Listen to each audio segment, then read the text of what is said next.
Jumpa lagi bersama kami di khasnya Pekanbaru.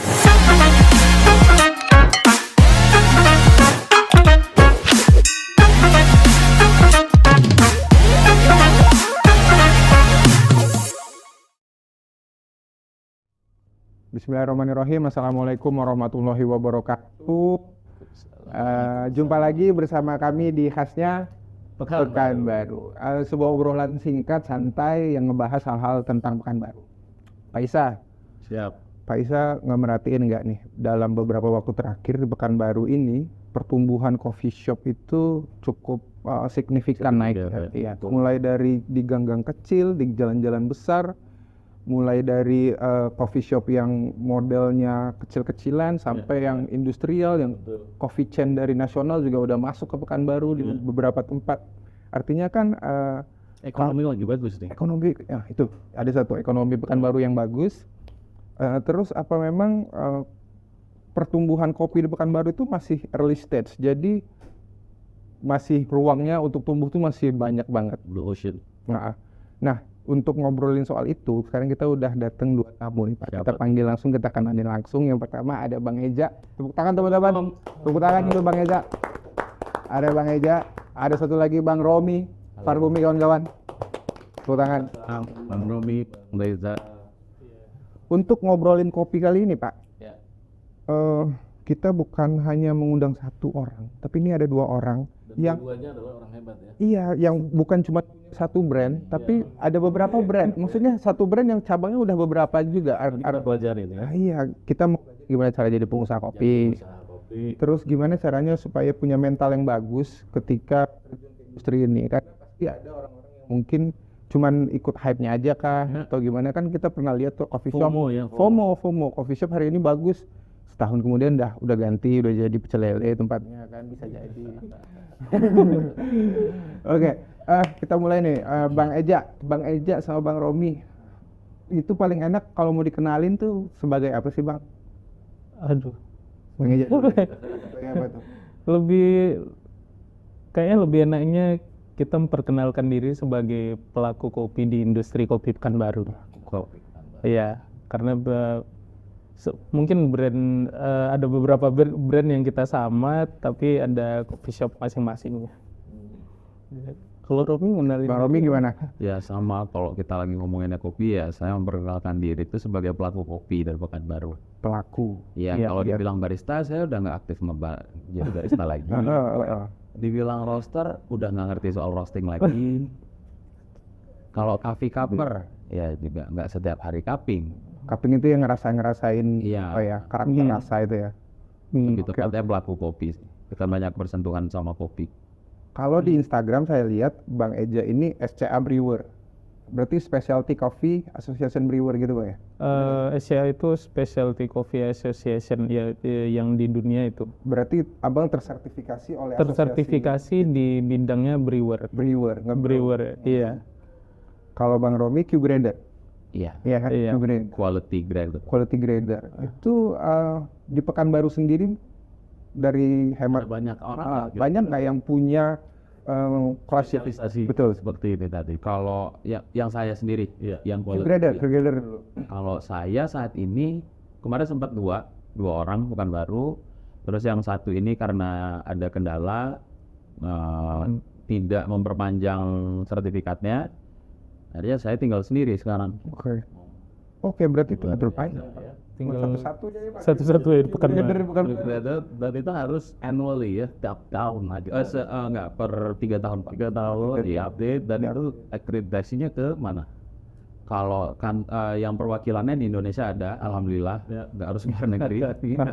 Bisa di Bandung pada saat, kalau sekarang tinggal di Bandung. Tinggal di Bandung. Dulu ada di Bali. Dulu ada di Bali juga. Kalau sekarang ada di Bandung. Luar biasa. Tadi melihatnya bahwa peluang kopi ini tadi kita bilang masih blue ocean ya. Iya. Blue Ocean. Dari grinder sendiri bagaimana industrinya? Bang aja dulu. Bang Eja. Coba. Kalau dilihat dari beberapa tahun belakangan, untuk saat ini yang di Pekanbaru itu industrinya makin berkembang karena makin banyak kan, kayak yang dibilang sama Agat tadi, dari jalan-jalan yang kecil, jalan besar, mau gang pun itu ada. Itu ada. Kan kita ngelihatnya ini jadi satu bisnis yang dilirik banyak orang dan banyak pemainnya, berarti dilihat dari misalnya contohnya lah dari awal misalnya Romi dulu buka di 2014 bandingkan sama yang 2023 sekarang udah jauh berubah kali, udah makin banyak pelaku di industrinya. Terus sekarang udah untuk segi kualitasnya pun udah makin naik. Tadi buka 2014. Iya. Kenapa begitu nekat buka bisnis kopi? Wah, menarik. Nah, tabungan itu belum banyak waktu itu, Pak. Iya. Belum punya istri, masih pacaran, ya kan? Masih Jadi masih pacaran di dilakukan- situ ya di kafe itu. Sebelumnya udah pacaran, Pak. Terus masih di backup sama orang tua waktu itu. Jadi merasa aman nih. Kayak nge-build hobi sih sebenarnya. Itu hobi. Apa nama kopi kafenya? Kalau saya Erber Coffee. Erber Coffee. Saya Sehasta. Herber ini punya 2 branch Pak, ada 2 cabang. Ada 2. Sehasta punya 3 ya Bang? Punya 3, salah satunya ya itu tuh hanya untuk booth yang kecil ya, yang dia ada yang dine in ada makanan, ada yang nggak ada makanan cuman minum aja. Part Yang ya? salah satu, iya yang part itu hanya minuman ya. Boleh share ya, karena Silakan. tentunya banyak yang mau belajar dari semuanya agar mereka terinspirasi nih. Kira-kira mau cerita apa tentang kopi ini? Agar kalau kopi ini kan ada pitfall nih, kalau kita mau masuk hutan nih hati-hati, ada hari Rambu-rambu. Oh, Rambu. oke. Rambu-rambu. Kalau saya ada sih Bang Eja. Bang Eja mau duluan. Merome. Kalau yang saya lihat beberapa tahun belakangan, nggak tahu ini masih bertumbuh lagi atau enggak, masih dilakukan orang apa enggak. Banyak dari kita ini buka itu nggak merhatiin tempat, mungkin karena sudah mengandalkan sosial media, terlalu mengandalkan sosial media. Yang kedua tuh ngelihat pemain sebelumnya, ngerasa pede-pede aja nih buka di tempat yang tidak strategis sama sekali. Di gang sempit, nggak ada lahan parkir, tidak jalur semut, nggak merhatiin geografisnya, nggak merhatiin demografinya. Ada baiknya sih kalau menurut saya pengen ngajak teman-teman tuh supaya melek sama step by step journey mereka. Mereka harusnya tahu, punya perencanaan lebih matang, harus ngapain ketika punya kendala di tempat. Itu kan harusnya di awal udah jadi kendala ya, udah jadi masalah. Harusnya mereka lebih breakdown masalah-masalah, ya nggak cuma tempat sih harusnya. Produk juga kayak gitu. Mereka harusnya lebih ngeh sama masalah-masalah mereka. Mereka harusnya sebaiknya lebih nge-breakdown masalah daripada nge-breakdown menu. Karena cara menjual yang jadi masalah, bukan cari dagangannya, bukan cari produknya. Bukan produk. Ya, yang penting itu nyari cara jualannya dulu. Oke. Dan ini dilakukan Herber pertama kali itu Pak. Di zaman itu, kapan pindah ke Bakti Bang? 2016. 2016. Jadi 2014 di Gobah. Tempatnya oke kan, Gobah kan anak sekolah banyak. 2016 Bang Romi pindahin Herber itu ke belakang rumahnya. Rumahnya masuk gang gitu Bang. Rumah orang tua. Iya, itu kita bleedingnya 4 tahun deh. 16 tambah 4 tahun. Iya. Pas Covid kan, baru Iya. pecahnya kan. Kita bleedingnya 4 tahun. Kita bleeding 4 tahun, kita memang dibilang kerja keras, kita udah nggak bisa kerja keras waktu itu gitu. Kita bertahan aja, cari cara gimana bisa ciptain traffic. Karena saya ngomong itu karena saya ngelihat kita salah satu yang berani coba buka di tempat yang tidak strategis, yang kita kira pada saat itu tidak strategis. Kita berharap sama demografinya. Herber itu posisinya di Jalan Bakti, dia punya Jalan Arifin Ahmad, punya Jalan Soekarno Hatta, punya masalah pembangunan flyover pada saat itu yang menguntungkan kita. Jadi Jalan Bakti itu jadi alternatif. Kita berusaha struggle di situ. Kita secara brand positioning Herber siapa sih gitu. Kalau dibandingkan dengan tempat makan yang proper, dibandingkan Kopitiam yang udah legend gitu. Herber ini siapa sih? Kita cuma punya basis 2 tahun buka di Gobah, itu aja modal kita pada saat itu. Jadi ngikut tuh market ya, yang dari boba ke rumah. Sedikit ngikut, lalu mereka berdiaspora di situ. Iya, iya. Lumayan ya. 4 tahun itu adalah evolusi bisnis yang tidak sedikit. Iya. Banyak pelajaran dan bisa merebut lagi ya. Merebut. Alhamdulillah. Iya. Alhamdulillah. Itu di tahun keempat, tahun berapa itu? Itu di tahun ke-6 sebenarnya Pak. Karena kita buka 2016 kan. 2014. Ya. 2 tahun di Di Gobah. Gobah. Habis itu 4 tahun kita di Bakti, di dalam gang, di belakang rumah, nyempil. Oh, modal kita satu lagi, kita punya lahan parkir yang besar. Nah, iya. Penting tuh. Iya. Lu sadar aku ternyata memang lahan parkir itu harus dipertimbangkan kali untuk buat apapun lah tokonya. Sabar ya. Iya. Iya kan bener kan? Satu lagi Saya tuh, juga ngerasa ya. Hah? iya. Iya, sama. saya ngikut dari sebelum pindah man. Waktu pindahan pun saya pakai mobil di Iya. rumah mindahin alat-alatnya. Tapi ada yang harus dipertimbangkan juga, yang jadi modal Herber bisa berkembang seperti itu juga ada di sana, investasi layer ke atasnya. Oh iya, itu penting. Seminar. Ya ternyata ketika Romi ikut kelas untuk ngambil sertifikasi key grader itu berdampak banyak terhadap Herber itu sendiri. Dari situlah juga kami memberanikan diri, akhirnya kan buka yang Umar Coffee Roastery itu. Setelah itu sebenarnya mesinnya udah datang di 2016. Berani jualannya itu saya sama Romi itu di tahun 2018. Nah, ternyata bukan itu aja yang harus dipersiapkan.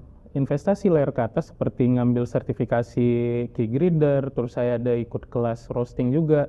Kami ada ikut kelas yang standar SCA itu di luar Pekanbaru, memang nggak ada di Pekanbaru, memang harus ke Bali pada saat itu. Ada 3 orang kami yang ikut. Nggak sekedar mempercayakan sama waktu aja, biarlah nanti bakal lama-kelamaan orang bakal tahu sama tempat ini. Enggak. Di situ ada dedikasi yang saya rasa cukup dalam lah yang dilakukan sama Kerasa ya. Kerasa Pak. Kerasa. Bener Ali. Jadi Asli. 2 tahun, 3 tahun proses ini kerasa. Dan saya melihat Anda orang-orang hebat, orang-orang muda yang punya dedikasi membuat produk ini jadi. Karena nggak banyak yang proses itu sampai membuat produk itu dikenal sekarang. Sekarang masanya udah berapa? Waduh, kalau ditanya Tolong ukurnya apa? tolak. Itu salah satu ya. Iya. Iya. Apalagi? Iya. Ya itu namanya tamu reguler.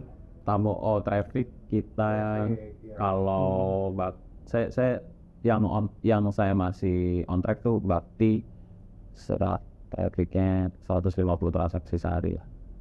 Itu lumayan weekdays. Jadi masih punya ceiling di atas. Dari 150 masih bisa naik. Kayak itu masukannya Pak. Kayak saya Weekendnya pasti lebih di atas. 100 Ini karena mungkin ditonton, Romi taruh di bawah sampai nggak dikejar. Kayak ngikut dia aja. Biar aman ya, biar aman. Iya. Masih bisa. Tapi itu sangat menginspirasi bahwa dari produk yang tidak ada, Anda juga bukan backgroundnya dari F&B. Bukan, sama sekali bukan. Bukan ya. Bukan.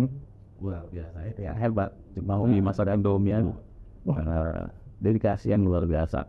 Sampai nyemplung tadi kan?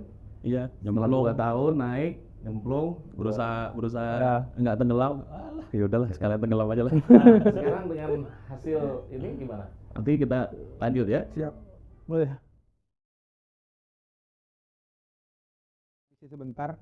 Sekarang kita lanjut ke obrolan sama Bang Romi dan Bang Eja. Bang Romi, Bang Eja, udah dicoba kopinya belum? Udah. Udah. Udah. Gimana? Ini kopi dari khas Pekanbaru langsung.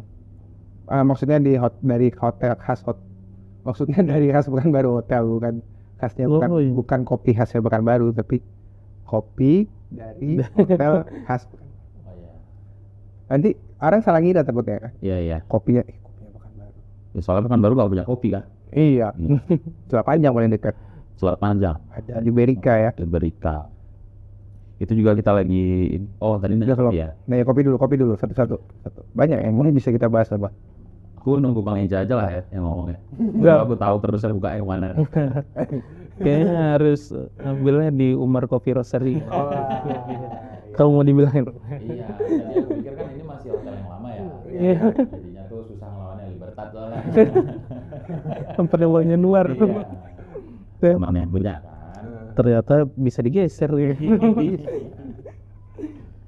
Kalau untuk kopinya kayaknya Insight-nya aja untuk yang buat kopi gimana? Kalau ini udah ya, cuman harusnya bisa dimaksimalkan lagi. Dengan cara Dikasih filler. dikasih feel Filler itu bisa macam-macam. seperti Bisa ngisi rasa, bisa ngisi mouthfeel, ini. gitu. cukup itu kayaknya untuk harusnya yang buat kopi ngerti lah ya. Harusnya Oh tahu tuh, tahu lah pasti. Coffee Corner. Oke. Kita cerita soal ini dah. Kemarin Bang Eja kan habis juara 2 kompetisi nasional. Boleh Iya. ceritain nggak Bang? Itu kompetisi apa? Siapa yang menyelenggarain? Terus pesertanya dari mana aja? Silakan. Iya, kita kemarin ikut kompetisi nasional, itu namanya Indonesia Coffee Roasting Championship 2023. Ini ICRC, orang bilang ICRC. Udah kedua kalinya Indonesia ngadain ini. Ini yang kedua kami ikut. Berarti baru 2 kali malah di Indonesia ngadain kompetisi ini.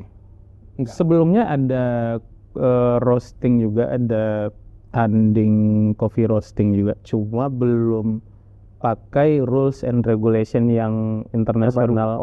Dia kan dari internasional, kita ngambilnya dari WRCRC, iya, WCRC.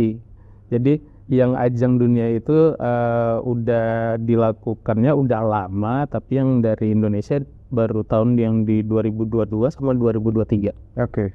Jadi ikut rules regulationnya tuh udah internasional. Berarti kan kompetisi kopi ini ada beberapa. Kayak kita udah bahas tadi itu ada misalnya latte art, Ya, ada manual brew, ada ini barista, ada barista, ini ada roastery, ada cup tester, ada cup tester banyak-banyak macam-macam lah maksudnya. macam-macam ada. Yang abang ikutin ini roastery, Yang roasting. roasting. Nah, Roasting itu kegiatannya coba boleh ceritain nggak bang? Sederhananya. sederhananya itu memasak kopi yang masih dalam bentuk green bean, jadi roast bean. Oke. Kan dari mentah jadinya masak. Jadi masak. Yang masak Iya. ini nanti dihaluskan barulah itu yang dipakai orang kan, gitu ya?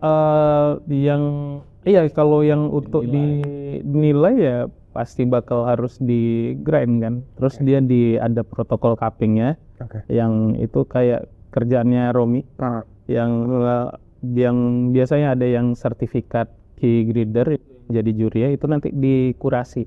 Oke. Juri nasional. Iya, harus ada sertifikat juri nasional. Juri harus ada sertifikatnya. Ikut itu tuh. Nah kemarin Bang Romi sama Bang Eja ikut itu kan jadi satu tim ya? Tim nggak sih? Atau Iya, jatuhnya tim lah. jatuhnya tim? Perannya gimana tuh? Bang Romi berperan apa? Bang Eja ngapain? Itu tadi yang aku bilang, aku memelihara mental dia Romi selaku coachnya, Eh, yang aku sebagai kompetitor. teknisnya coach ini ngapain?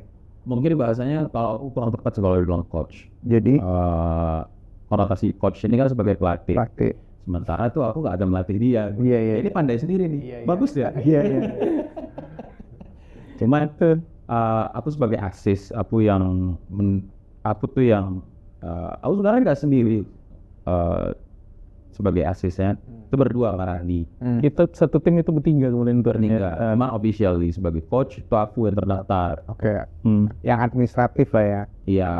Terus Jadi fungsi masing-masing dari kita tuh ada Bang Eja yang menguasai si teknis pertandingannya, ya teknik roastingnya, teknik sortingnya, teknik apalagi Iya, yang pokoknya yang ditandingkan berhubungan dengan teknisnya, yang teknis dia harus menguasai.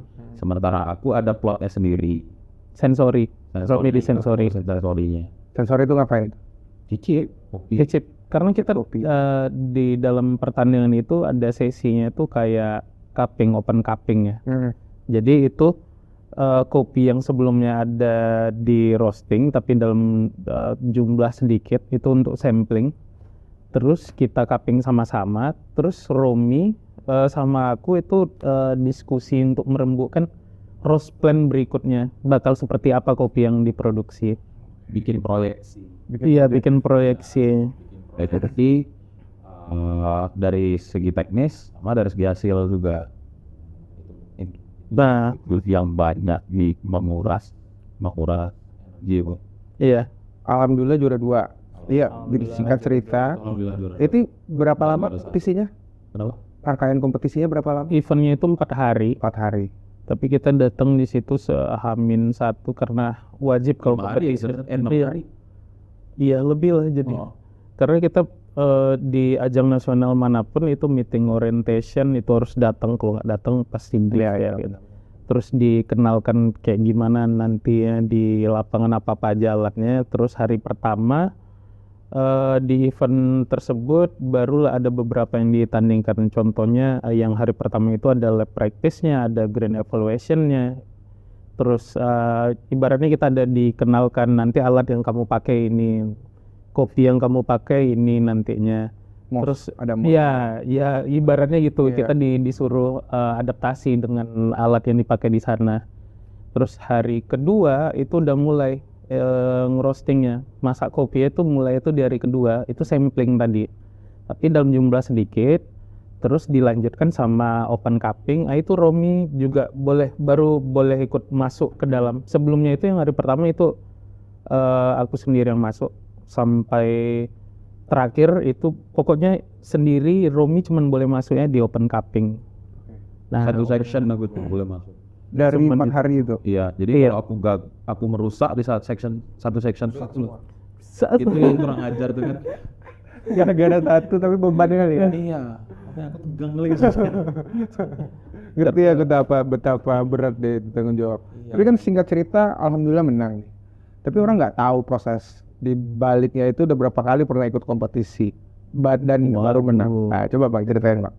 pertama kali ikut kompetisi itu mulainya di tahun 2018, masih kompetisi lokal. Tapi yang paling berkesan sama kami waktu pertama kali ikut itu di acara Liga Seduh Rimbun. Itu yang ngikut itu ada yang dari Sumatera Barat, dari Riau, ada dari Jambi. Batam ada nggak sih? Jambi gak?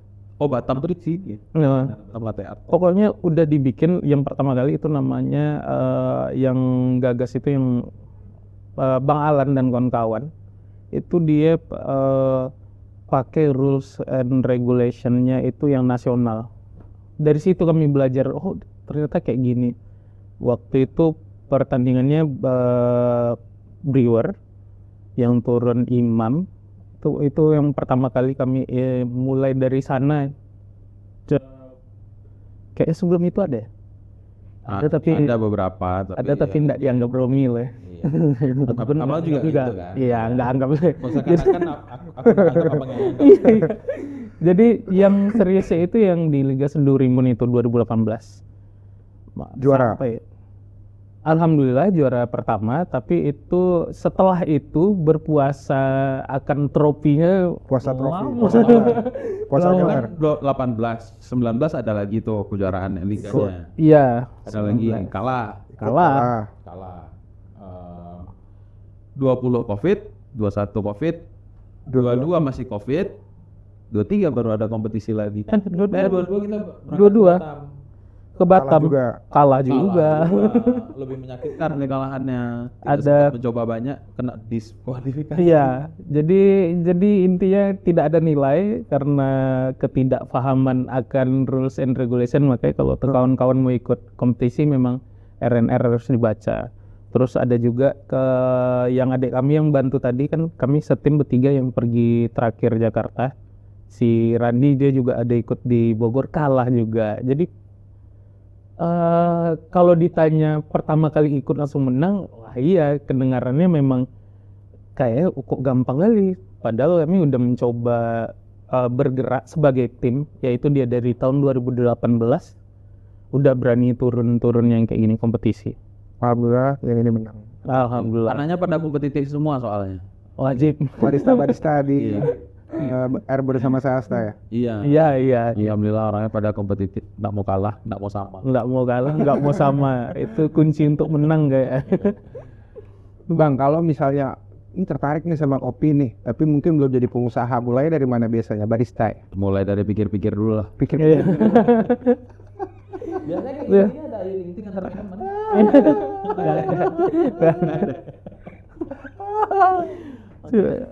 Karena mulai sesuatu mulai sesuatu itu harusnya kan dari suka dulu sampai memang betul-betul memahami. Jadi kalau dari aku beda sama Romi, kalau dari aku ya harus paham dulu lah kalau mau apa. Dari segi produknya, dari segi hitung-hitungannya kan harus diproyeksikan ini kalau seandainya bikin usaha kayak gini cuan nggak, bah? Ini bakal balik modal nggak, bah? Jadi nggak sekedar dari nggak buta karena aku yang penting harus untung atau yang penting kopi harus enak, nggak harus dua-duanya jalan. Ya produk dia tahu, terus secara bisnis dia tahu ke depannya kayak gimana, baru mulai.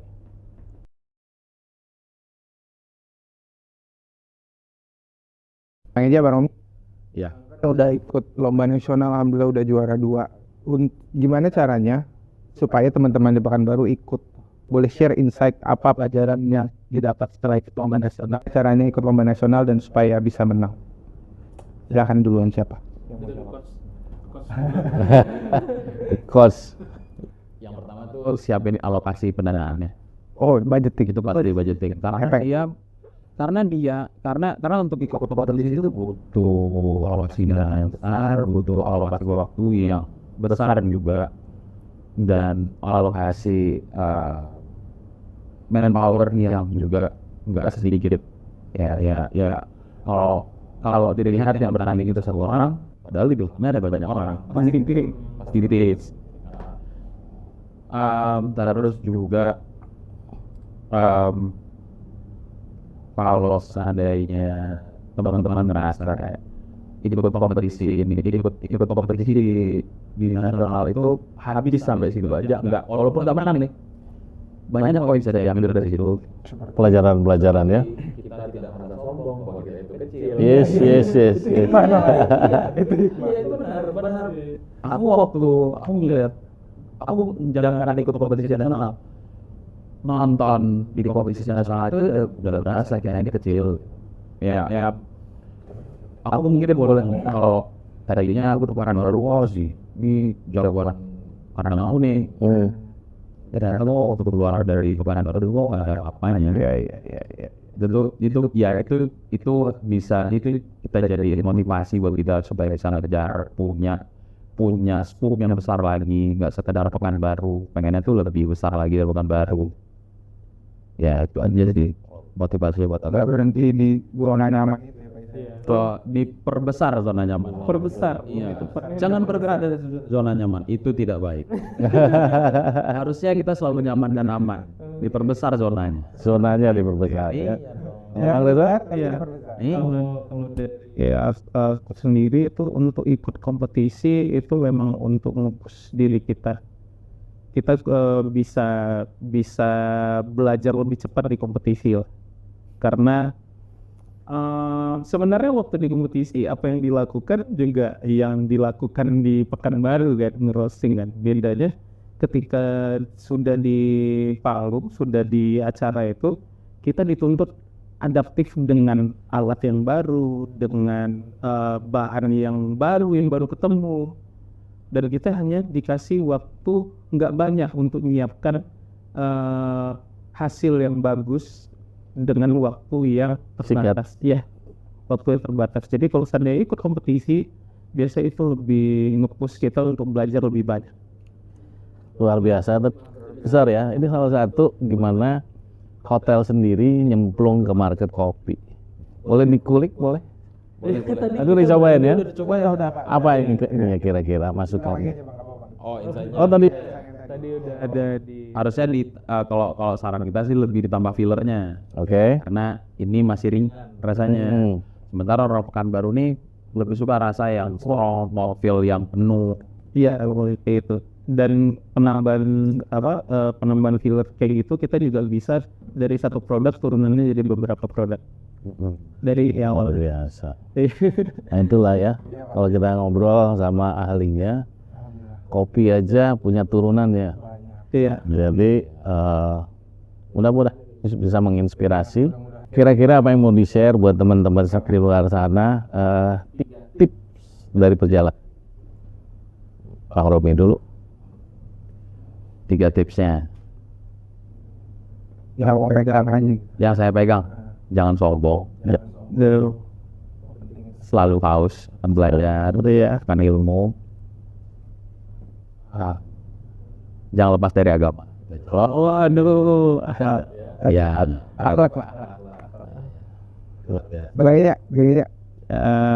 Yang pertama, jangan pernah berhenti mencoba. Benar-benar. Jangan sekalipun pernah berhenti mencoba. Meskipun kalah berkali-kali. Kalah pun coba lagi. Ketika udah kita berhenti mencoba, itu udah pasti kalah. Jadi kalau nggak berhenti mencoba, itu masih ada kemungkinan. Terus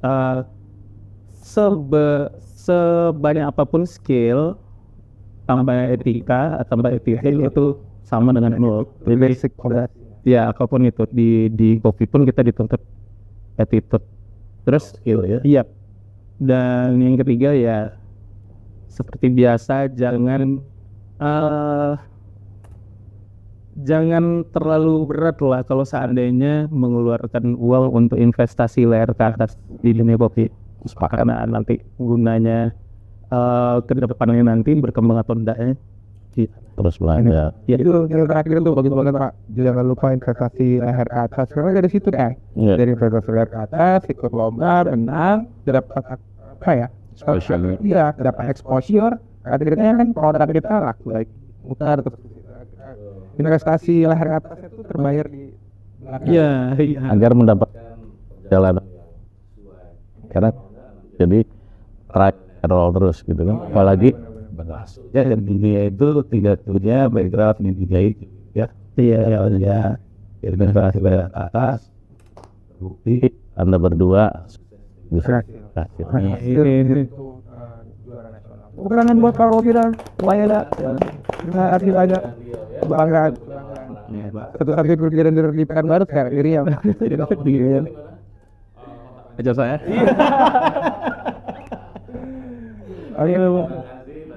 Sama dari kopi ya. Iya, oke, siap Pak.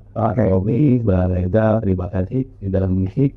Terima kasih banyak. Terima kasih udah nonton. Jangan lupa like, comment, subscribe, dan silakan share. Betul juga mau ketemu Bang Eja ada di Sahasta, Bang Romi ada di Erber, Instagramnya ada di Romi Fahumi dan Syahreza. Mau ketemu kita berdua ada di Kumar. Terima kasih. Terima kasih. Sampai ketemu di episode selanjutnya.